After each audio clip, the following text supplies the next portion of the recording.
एक बार की बात है, गुरु का एक शिष्य ज्यादा बोलने की आदत से परेशान था। वह जब भी किसी से मिलता तो वह मिलने के बाद अपने मित्रों के सामने उस इंसान के बारे में अपने विचार देना शुरू कर देता था। उससे कोई पूछे या ना पूछे, वह अपने आसपास की हर चीज के बारे में अपनी राय बता देता था। आश्रम में रहने वाले लगभग हर शिष्य और शिक्षक के बारे में उसकी अपनी सकारात्मक और नकारात्मक राय थी, जिसे वह बिना सोचे समझे लोगों के सामने रख देता था। जब भी आश्रम में रहने वाला कोई दूसरा छात्र अपनी समस्या लेकर उसके पास आता तो वह उसे अपनी पूरी बात सुना देता था और उसे सलाह देना शुरू कर देता था।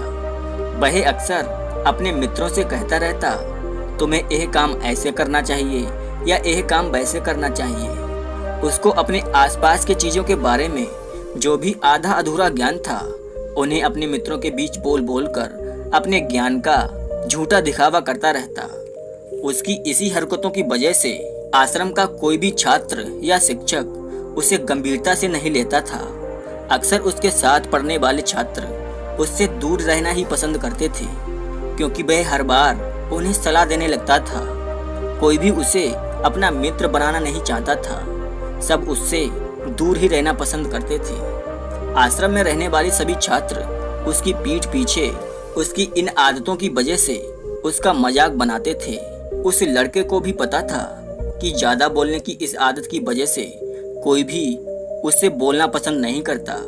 वह भी अपनी इस आदत को बदलना चाहता था, लेकिन वह चाहकर भी हर बात पर अपनी राय देने की आदत को छोड़ नहीं पा रहा था। पर एक दिन वह अपने गुरु के पास गया और अपनी सारी समस्या अपने गुरु को बताई।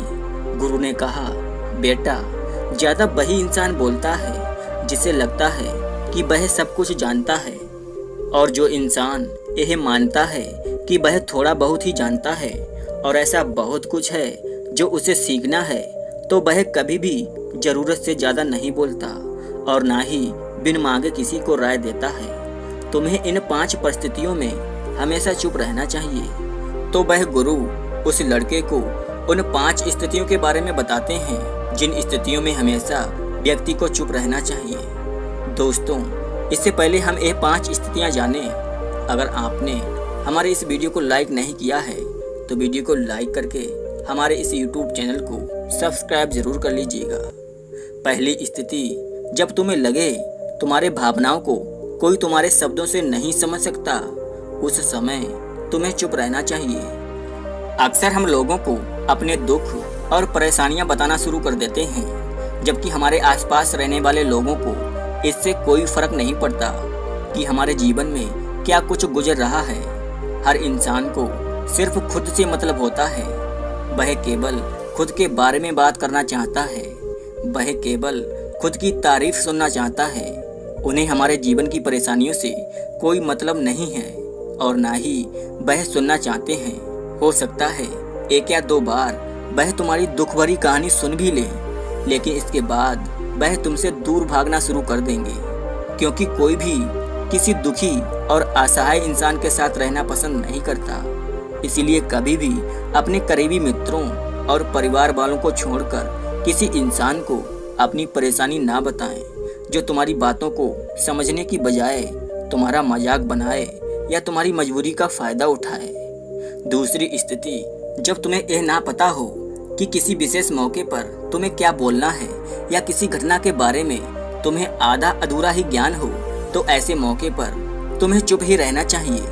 ऐसा इंसान जो आधा अधूरा ज्ञान होने के बाद भी उस विषय के बारे में बात करता है, तो वह अक्सर मजाक का पात्र बनता है और कोई भी ऐसे इंसान की बात को गंभीरता से नहीं लेता। अपनी बात प्रभावशाली तरीके से वही इंसान रखता है जिसे उस घटना या विषय के बारे में गहराई से जानकारी हो। इसीलिए कभी भी आधी अधूरी और इधर उधर से मिलने वाली जानकारी के आधार पर लोगों से अपनी बात मनवाने की कोशिश ना करो। तीसरी स्थिति, जब कोई इंसान तुम्हारे सामने किसी दूसरे इंसान की बुराई कर रहा हो, तो ऐसी स्थिति में तुम्हें चुप रहना चाहिए। तुम्हें कभी भी ऐसी नकारात्मक परिस्थिति का हिस्सा नहीं बनना चाहिए, क्योंकि जो इंसान आज तुम्हारे सामने किसी तीसरे इंसान की बुराई कर रहा है, कल वो ही इंसान किसी दूसरे के सामने तुम्हारी भी बुराई करेगा। और इस बात की ज़्यादा संभावना है कि अगर तुमने उसकी हाँ में हाँ मिलाने के लिए किसी तीसरे इंसान की बुराई की, कल उसके ठीक होने पर वह तीसरे इंसान से कहेगा कि तुमने उसके बारे में क्या क्या कहा था, तब उसकी क्या इज्जत रह जाएगी। विचार करो। इसीलिए कभी भी जब कोई इंसान किसी की बुराई करे या उसके बुरे समय का मजाक उड़ाए, तो तुम्हें उसकी बातें सुन लेनी है, अपनी कोई भी राय नहीं देनी है। चौथी स्थिति, जब कोई तुम्हारे ऊपर गुस्सा करे या तुम्हें कोई अपमानित करने की कोशिश करे, तब ऐसी परिस्थिति में तुम चुप रहकर सामने वाले व्यक्ति के गुस्से को कम कर सकते हो और परिस्थिति को बिगड़ने से बचा सकते हो, क्योंकि क्रोध एक ऐसी मानसिक स्थिति है जो बुद्धि को हर लेती है। हर स्थिति में मनुष्य सोच विचार कर नहीं बोल पाता। इस वजह से अभद्र, अपशब्द और कड़वे वचन मुंह से निकलते हैं। जब तुम सामने वाले के क्रोध का जवाब क्रोध से ना देकर उस समय चुप रह जाते हो, तो यह बात उस क्रोध करने वाले व्यक्ति के दिल पर लगती है और गुस्सा कम होने पर उसे अपनी गलती का पछतावा होता है। लेकिन तुम्हारा हर परिस्थिति में चुप रहना भी सही नहीं है। अगर कोई गलत कर रहा है तो तुम्हें उसका जवाब भी देना है। हर बार तुम्हारा मौन रहना सामने वाले की गलत हरकतों व क्रोध को बढ़ावा देता है। पांचवी स्थिति, जब कोई इंसान अपने जीवन की दुख भरी घटना या परेशानियों से गुजर रहा है, तो तुम्हें चुप रहकर सिर्फ उसकी बातों को सुनना है। लेकिन ज्यादातर लोग ऐसे होते हैं कि किसी के सामने अपनी समस्या सुनाई नहीं, उन्होंने समाधान देना शुरू कर दिया।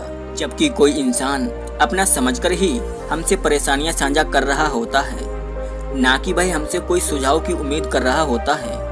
वह बस यह चाहता है कि बस हम उसकी पूरी बात सुन लें। जब हम किसी व्यक्ति की परेशानियों को ध्यान से पूरा सुन लेते हैं, तो उस इंसान को मानसिक और आध्यात्मिक शांति मिलती है और उसे ऐसा लगता है कि चलो किसी ने तो मेरी बात को समझा। जब हम लोगों की बातों को बिना उन्हें बीच में रोके और बिना कुछ सलाह दिए उन्हें ध्यान से सुनते हैं, तो उसकी नज़र में हमारे लिए सम्मान और स्नेह का भाव पैदा हो जाता है। इसलिए जब भी कोई इंसान अपनी परेशानी आपको बताए, तो तुम्हें उनकी बातों को ध्यान से सुन लेना है और जब तक वह तुमसे सलाह ना मांगे, उन्हें किसी भी प्रकार की सलाह नहीं देना। गुरु ने कहा, मेरी यह बात हमेशा याद रखना, जब तुम कम बोलते हो, लोग तुम्हारी तरफ ज़्यादा आकर्षित होते हैं कि तुम क्या हो और तुम क्या सोचते हो। यह सुनकर शिष्य ने हाँ में सर हिलाया। अब शिष्य उन गुरु की बातों को समझ चुका था कि किन किन परिस्थितियों में हमें शांत रहना है। तो दोस्तों, मैं उम्मीद करता हूँ आपको ये कहानी काफ़ी पसंद आई होगी। अगर पसंद आई हो तो वीडियो को लाइक और हमारे इस YouTube चैनल को सब्सक्राइब जरूर कीजिएगा। धन्यवाद।